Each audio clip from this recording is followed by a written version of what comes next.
my God, I'm popping out in Europe.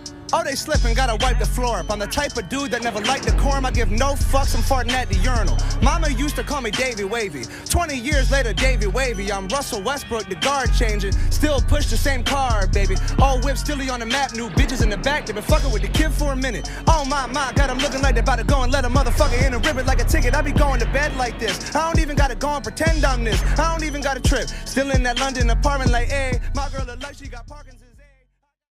Previously, I talked about Antifa. Today, I'd like to discuss fascism. There seems to be a lot of controversy on the meaning of fascism, and I thought we'd clear it up. Yeah, because we're looking at some video right now. I don't know if you can see it, but we don't see a lot of hand-to-hand combat. We just see a lot of your crew smashing windows and lighting things on fire. How is that self-defense? No, I can't see any video. I just got a blank screen here. Okay, well, you got to take my word for it. Are you familiar with the violent actions that your group has perpetrated? You got to take my word for it. It is in self-defense against right-wing aggression. Was it in self-defense when you firebombed a limousine during the inauguration? Yes. Okay, because the owner of the limousine is a Muslim immigrant. Were you aware of that? Rather than simply reading the definition word for word, I thought I'd compare our current leadership to 7 Defining Characteristics of Fascism by Dr. Lawrence Britt on Rense.com and see how much we can find Trump to be in line with these principles. First, I'm going to read the claim. I'll discuss whether or not I believe it to be valid. Then, I'll compare it to the current administration and see how close they are in their accusations. Well, America is plagued by the specter of fascist violence, and in an ironic twist, these fascists call themselves anti-fascist, Antifa. Whenever conservatives want to speak on campus or hold a rally, Antifa groups are a reliable presence, and they routinely try to stamp out speech using vigilante violence, which they perversely justify as a form of self-defense. Mike Isaacson is a professor at John Jay College of Criminal Justice. He founded the Antifa group Smash Racism DC, and he joins us tonight. Professor, thanks for coming on. Hi, how you doing? Thank you for having me. So your position, tell me if I'm mischaracterizing this, is people you define as fascists do not have free speech rights. No. My position is that communities have the right to defend themselves against groups that actively seek to eliminate members of that community. To defend themselves against violence, or defend themselves against violence? I mean, we were talking about... No, but physical violence? So if yes, I say, violence. for example... We're talking about a history, a group that has a history of enacting hate crimes. Yeah, no, we're not... Are we going to pretend like we're suddenly in this ahistorical world where Dylan Roof or Wade Michael Page doesn't exist, where Anders Breivik doesn't exist? Are you kidding me?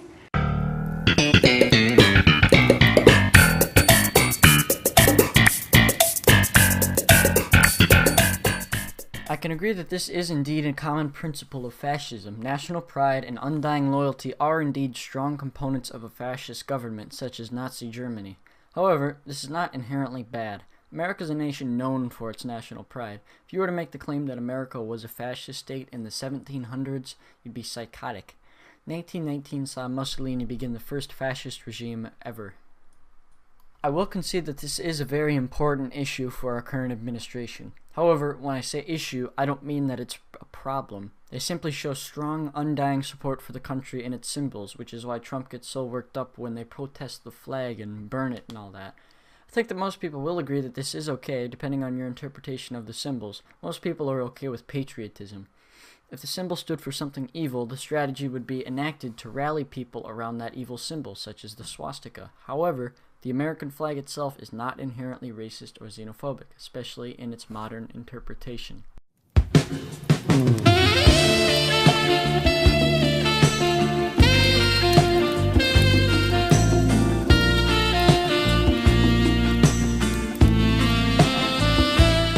My issue with this claim is that it's very elastic. Yes, fascists such as Hitler often executed their own people, the Jewish. However, nearly every nation in the world practices some form of execution, torture, or imprisonment.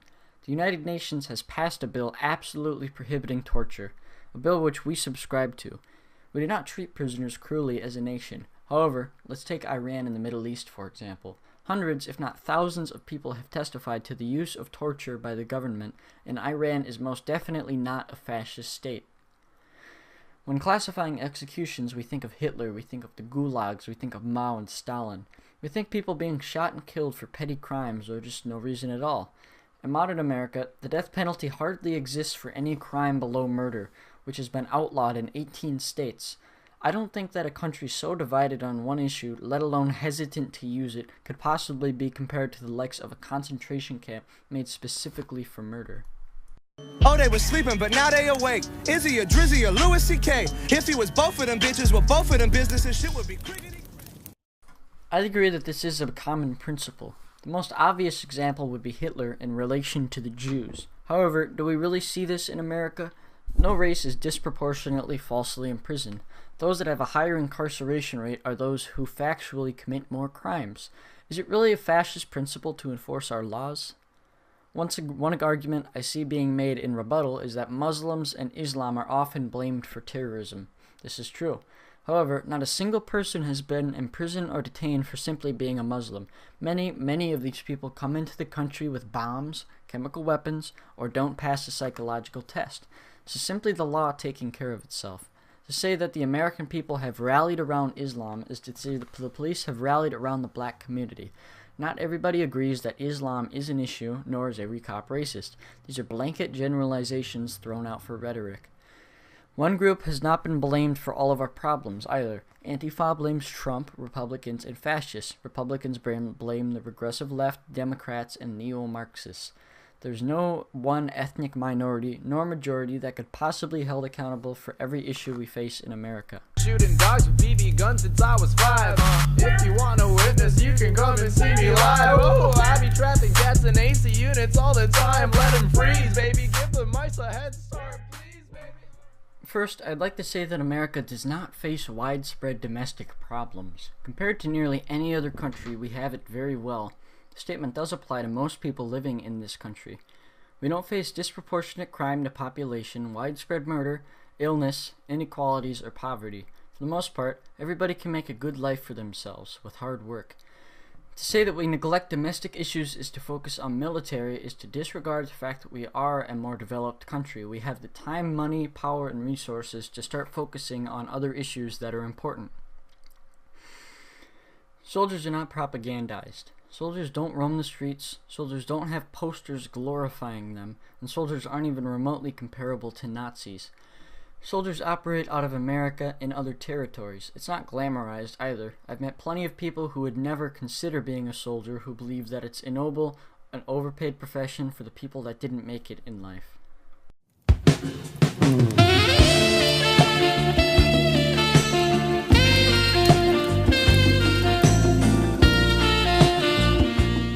First of all, I'd like to point out the fact that a patriarchal regime would never have government-sanctioned rules and regulations to balance gender rights. Affirmative action would never exist, nor would feminism. In a true fascist state, feminists would have no platform in person, online, or otherwise.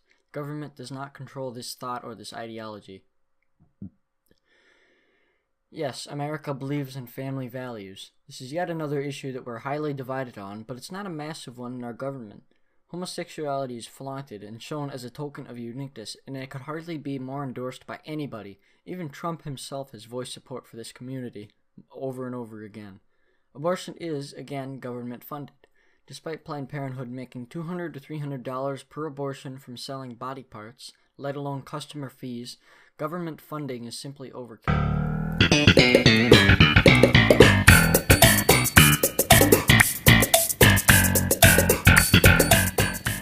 Fascism is considered a very right-leaning ideology, which I strongly disagree with in some ways, but we'll say that it is.